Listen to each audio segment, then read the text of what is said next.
दोस्तों, क्या आपको पता है कि सबसे कीमती ज्ञान कौन सा होता है?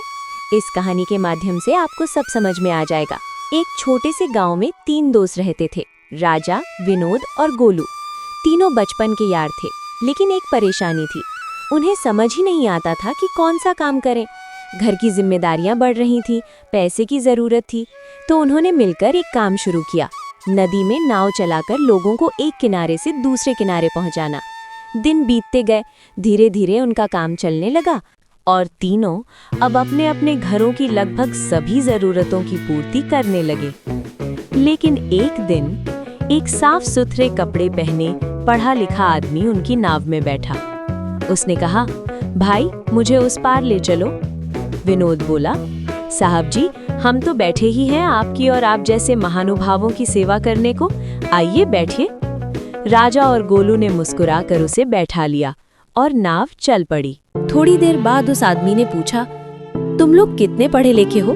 राजा बोला, साहब हम तो पढ़ नहीं पाए, घर की जिम्मेदारी थी इसलिए बचपन से ही काम करने लगे। आदमी हंसने लगा, इतिहास पढ़ा है? नहीं साहब। भूगोल? वो क्या होता है साहब? पॉलिटिक्स? एजुकेशन? नहीं साहब। अब वो आदमी जोर जोर से हंसने लगा। अरे तुमने तो अपनी जिंदगी बेकार कर दी। मेरे अंदर तो ज्ञान का भंडार भरा है, दुनिया की हर चीज का ज्ञान है मुझे। मैं बड़े बड़े ऋषि मुनियों से शास्त्रार्थ कर सकता हूँ। मुझे लगता है कि रावण के बाद मैं ही ज्ञानी पुरुष बचा हूँ इस पृथ्वी पर। राजा और गोलू चुपचाप सुनते रहे, लेकिन विनोद को उस आदमी पर गुस्सा आ रहा था। लेकिन वो तीनों कुछ कर भी नहीं सकते थे, क्योंकि उन्होंने किसी के मुंह से सुना था कि ग्राहक देवता होता है, बस इसीलिए चुप थे। कुछ दूर जाते ही भयंकर तूफान आ गया। तेज हवा चलने लगी, नाव जोर जोर से डोलने लगी। लहरें इतनी ऊंची उठने लगी कि नाव डूबने की कगार पर आ गई। राजा ने जल्दी से पूछा, साहब तैरना आता है क्या? आदमी घबराकर बोला, नहीं। गोलू बोला, नदी में कभी नहाए हो? नहीं। मगरमच्छ से बचना आता है? नहीं। राजा बोला, तो साहब अब आपका सारा ज्ञान किस काम का? विनोद बोला, साहब जी आपके ज्ञान की जिंदगी में हमें इतनी जरूरत नहीं पड़ी कि हमारे या हमारे घर वालों की जान पर बनाए, लेकिन अब आपको हमारे ज्ञान की जरूरत है। हम तीनों को तैरना आता है, यानी हमें तैरने का ज्ञान है और तुम्हें नहीं है। तेज लहरों के थपेड़े नाव पर जोर जोर से लगने लगे। नाव भयंकर तरीके से हिलोरे खा रही थी। ऐसा लग रहा था कि बस अब नाव का तिया पांचा एक होने वाला है। फिर राजा आसमान की तरफ देखकर और हाथ जोड़कर भगवान से कहता है, हे मेरे मालिक, हमारी रोजी रोटी का ख्याल रखना। इतना कहते ही नाव टूटने लगी। आदमी पानी में गिर गया और डूबने लगा। विनोद बोला, अरे साहब जी, ये तुम्हारे ही कर्म दंड हैं जो आज हमें भुगतने पड़ रहे हैं। देखो, जब तुम बात ही इतनी कड़वी करते हो तो आचरण तो और ज्यादा खराब होगा।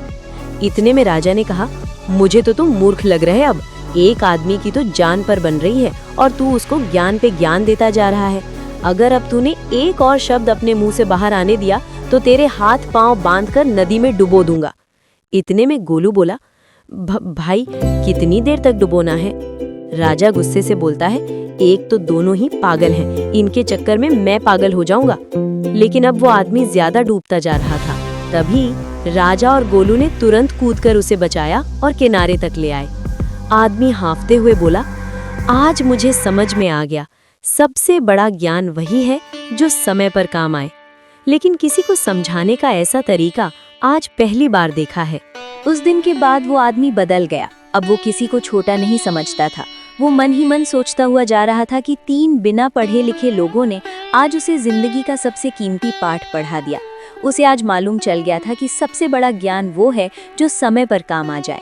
और राजा, गोलू और विनोद, वे अब भी पहले की तरह नाव चलाते थे, लेकिन अब उन्हें अपने काम पर गर्व था।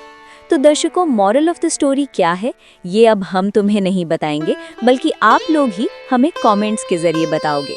धन्यवाद।